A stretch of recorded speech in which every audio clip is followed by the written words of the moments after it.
एक गांव के आसमान में रात के समय एक चुड़ैल अपनी झाड़ू पर उड़ रही थी। उसके पास एक पुरानी जादुई पेंसिल थी जो उसे अपने काले जादू के लिए चाहिए होती थी, लेकिन हवा तेज चलने से वह पेंसिल उसके हाथ से फिसल गई और नीचे गांव के पास गिर गई।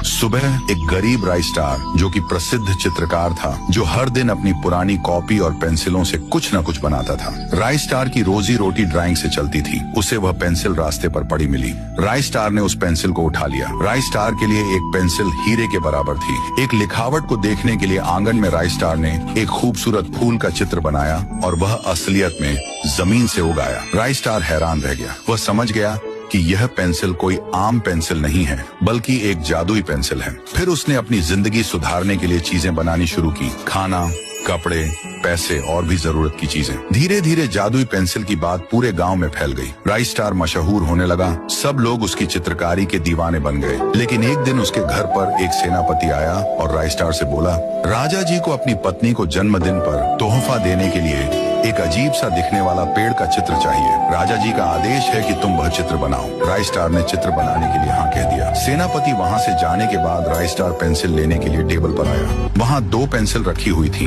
एक जादुई पेंसिल और एक साधारण पेंसिल। दोनों का ही रंग एक जैसा था। राइस्टार ने गलती से जादुई पेंसिल उठा ली जो चित्र को असल में कर देती थी। फिर क्या था, राइस्टार ने पेपर निकाला और अपने मन से एक पेड़ का चित्र बनाने लगा। वह चित्र इंसानी पेड़ जैसा दिख रहा था। राइस्टार उसका चेहरा बनाने ही वाला था कि जो होना था वही हुआ। वह इंसानी लकड़ा बाहर आ गया जिसका सर नहीं था। बदन में गुस्सा उसने सीधा राइस्टार पर हमला बोल दिया। राइस्टार भी उससे लड़ने लगा। कुछ देर उनमें फाइटिंग चली, पर वह इंसानी लकड़ा हार मानकर घर से भाग निकला। वह इंसानी लकड़ा जिसका नाम टुंग टुंग था, वह खुद का सर नहीं होने की वजह से दूसरों का सर कुल्हाड़ी से काट रहा था। टुंग टुंग पूरे गांव में तांडव मचाने लगा और एक ही बात कहता, टुंग टुंग टुंग टुंग साहुर।